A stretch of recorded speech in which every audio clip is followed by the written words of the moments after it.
যদি কোনো দুধের শিশু তার ভাবির দুধ পান করে তাহলে তার বিধান কি হবে এবং তার ভাইয়ের বিধান কি হবে?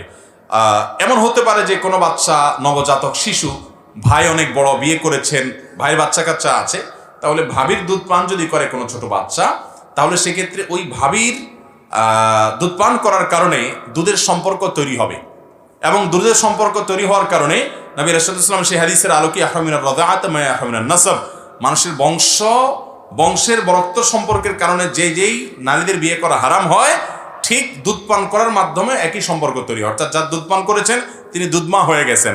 এখন নিজের বড় ভাই যিনি, তিনি একই সঙ্গে বড় ভাই, আবার একই সঙ্গে দুধ ভাইও। আপন ভাই তো আসেনি, আবার পাশাপাশি না, আশাপাশি দুধ মাতার স্বামী হওয়ার কারণে দুধ বাবার মর্যাদা, যার কারণে এই ভদ্র মহিলার যদি দুধ পান করে থাকে অন্য মেয়ে, সে অন্য ঘরেরও হয়, তাহলেও এই ছেলের সাথে আর তার বিয়ে জায়েজ হবে। তাহলে এই ভাই তার আপন ভাই, কিন্তু এই ভদ্রলোকের স্ত্রীর দুধ পান করার কারণে তার দুধ বাবার মতো সম্পর্ক তার মধ্যে তৈরি হবে। এতে কোনো অসুবিধা নেই, কারণ ভাই তো এমনিই ভাই, ওই বাবার সম্পর্ক হলে যা হবে ভাই সম্পর্ক হলেও তাই হবে। যদি সে মেয়ে হয় তাহলে ভাই হিসাবেও দেখা দিতে পারতো, এখন দুধের সম্পর্ক হয়েছে সে কারণে তো দেখা দিতে আরো পারবে।